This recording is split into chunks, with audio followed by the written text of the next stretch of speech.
여러분, 역사상 가장 강력했던 제국 중 하나였던 바벨론. 그 이름만 들어도 엄청나지 않나요? 그런데 이 거대한 제국이 어떻게 단 하룻밤 만에 역사 속으로 사라져 버렸을까요? 오늘은 바로 그 미스테리한 마지막 밤으로 함께 떠나보려고 합니다. 이건 단순한 역사 이야기가 아니에요. 그날 밤 벽에 쓰였던 글씨가 오늘을 사는 우리에게는 과연 무엇을 말해주고 있는지 한번 깊이 파헤쳐 보겠습니다. 네, 바로 이 질문이 오늘 우리가 풀어야 할 핵심 미스터리입니다. 당시 바벨론은요, 그야말로 난공불락의 요새였습니다. 자신감이 하늘을 찔렀죠. 하지만 그들의 끝은 정말이지 너무나 갑작스럽게 예고도 없이 찾아왔습니다. 대체 그날 밤, 그 성 안에서는 무슨 일이 벌어지고 있었던 걸까요? 같이 한번 따라가 보시죠. 자, 이 사건을 제대로 이해하려면 시간의 흐름을 먼저 짚어봐야겠죠.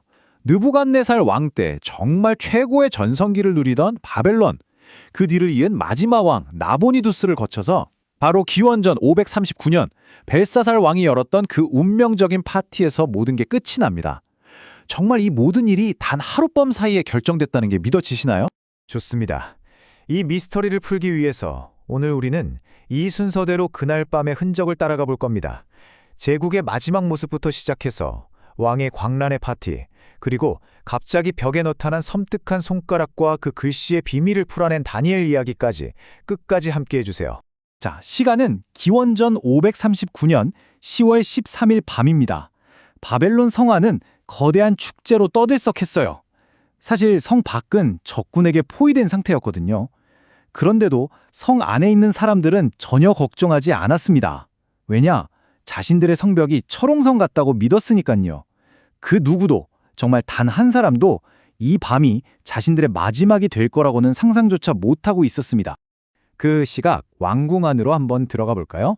벨사살 왕이 무려 1000명이나 되는 귀족들을 불러 모아 엄청나게 화려한 파티를 열고 있었습니다. 다니엘서 5장을 보면 이 장면이 정말 생생하게 그려지는데요. 술과 쾌락이 넘쳐나는 말 그대로 제국의 마지막을 불태우는 듯한 그런 파티였죠. 그런데 한창 술 기운이 오르자 벨사살 왕이 정말 끔찍한 명령을 내립니다. 자기 할아버지 느부갓네살이 예루살렘 성전에서 뺏어왔던 거룩한 그릇들을 가져오라고 한 거예요. 여러분, 이건 그냥 술 취해서 저지른 실수가 아니었습니다. 하나님의 성전에서 쓰이던 거룩한 그릇으로 술을 마시고 우상을 찬양했다는 건 이스라엘의 신, 우리 신들 발밑에 있어 라고 선포하는 아주 의도적인 신성모독 행위였죠. 바로 이 행동이 하나님의 진노를 불러온 결정적인 스위치가 됩니다. 아, 여기서 잠깐. 어떤 분들은 이런 질문을 하실 수도 있어요. 벨사살이라는 왕, 그거 성경에만 나오는 가상의 인물 아니에요? 오랫동안 많은 비평가들이 실제로 그렇게 주장해 왔습니다. 만약 이게 사실이라면 이 모든 이야기는 그냥 꾸며낸 게 되겠죠. 자, 이 문제부터 한번 짚고 넘어가 보죠. 그런데요, 고고하게 이 모든 논란을 잠재웠습니다. 바로 이 나보니두스 연대기 같은 고대 점토판 문서들이 발간되면서 벨사살이 실존 인물이었다는 게 명백히 증명된 거죠. 그는 아버지 나보니두스 왕을 대신해서 바벨론을 다스리던, 그러니까 공동 통치자였던 겁니다. 이 발견으로 성경 기록이 얼마나 역사적으로 정확한지 다시 한번 확인된 셈입니다. 자, 그럼 다시 시끄러운 파티장으로 돌아가 보죠. 그들이 신성한 그릇으로 술을 마시며 자신들의 신을 찬양하던 바로 그 순간, 이 모든 상황을 완전히 뒤집어버리는 정말 기괴하고 초자연적인 사건이 벌어집니다. 갑자기 사람의 손가락이 허공에 나타나더니 왕궁벽에 글씨를 쓰기 시작한 겁니다. 상상이 되시나요? 파티의 모든 음악과 웃음소리가 뚝 끊겼겠죠. 왕과 귀족들은 새하얗게 질려서 그걸 쳐다보고 있었을 겁니다. 벨사살 왕은 당장 바벨론에서 가장 똑똑하다는 학자, 마술사, 점성가들을 다 불러보았지만 아무도 그 글씨를 읽지도 해석하지도 못했습니다.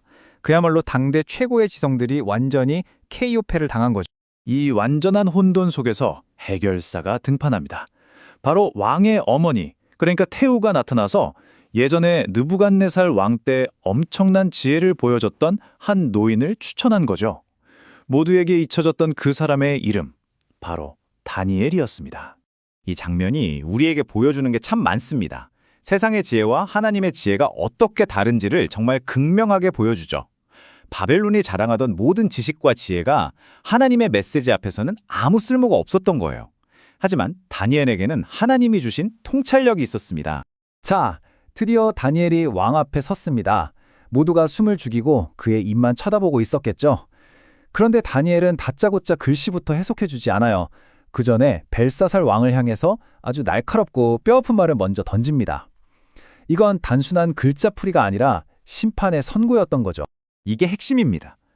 다니엘은 이렇게 말하는 거예요. 왕이시여, 당신은 할아버지 느부갓네살 왕이 교만했다가 어떻게 낮아졌는지 그 모든 이야기를 다 듣고 알고 있지 않습니까? 그런데도 당신은 교만하게 하나님께 도전했습니다. 그러니까 몰라서 지은 죄가 아니라 알고도 무시한 죄. 이게 벨사살의 가장 큰 문제였던 겁니다.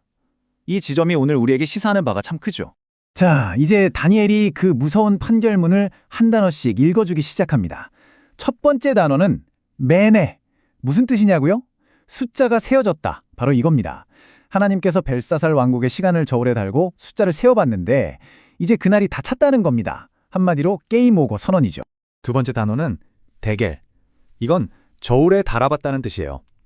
하나님의 공의로운 기준이라는 저울에 당신의 모든 것을 올려놓고 무게를 재봤더니 한참 모자랐다는 거죠. 무게 미달, 즉 자격 미달 판정을 받은 겁니다. 그리고 마지막 단어, 우바르신. 이게 정말 소름 돋는 부분인데요. 이 단어는 기본적으로 나뉘었다는 뜻이지만 동시에 당시 사람들이 바사, 즉 페르시아라는 나라를 떠올릴 수 있는 단어이기도 했습니다. 그러니까 당신의 왕국은 이제 쪼개져서 메대와 페르시아에게 넘어갈 것이다 라고 왕국의 다음 주인까지 콕 집어서 알려준 거죠. 그리고 이 모든 예언은 정말 믿을 수 없게도 바로 그날 밤에 이루어집니다.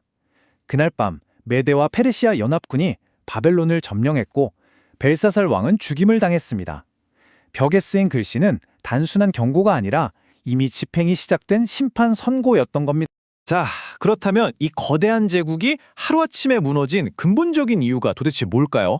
군사력이 약해서? 아니면 전략을 잘못 짜서? 아닙니다. 우리 조사의 최종 결론을 함께 보시죠. 이 표가 모든 걸 말해주고 있죠. 바벨론 멸망의 원인은 결국 영적인 문제였습니다. 그 모든 죄의 뿌리에는 바로 교만이 있었어요. 하나님을 무시하고 자기 자신을 높였던 그 교만에서부터 신성모독, 우상숭배, 부도덕한 삶이 다 흘러나왔던 겁니다. 여기서 정말 놀라운 사실이 하나 더 있습니다. 성경은 이 사건이 일어나기 무려 150년 전에 이사야 선지자를 통해 고레스라는 왕의 이름까지 정확히 언급하면서 그가 바벨론을 무너뜨릴 거라고 예언했다는 점입니다. 그리고 실제 페르시아의 고레스 왕이 남긴 이 키러스 실린더를 보면 자신의 군대가 정말 평화롭게 바벨론에 입성했다고 기록하고 있거든요. 성경의 예언이 역사적 사실로 정확하게 성취되었음을 보여주는 거죠. 결국 오늘 우리가 기억해야 할 결론은 이것입니다.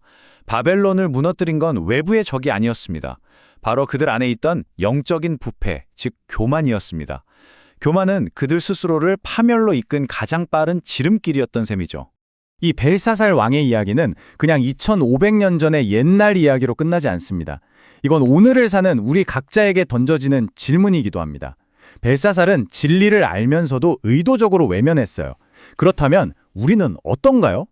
어쩌면 우리 삶의 벽에도 하나님께서 계속해서 무언가를 쓰고 계실지 모릅니다. 우리는 그 메시지를 제대로 읽고 있을까요? 아니면 벨사살처럼 외면하고 있을까요? 한번 깊이 생각해 볼 문제입니다.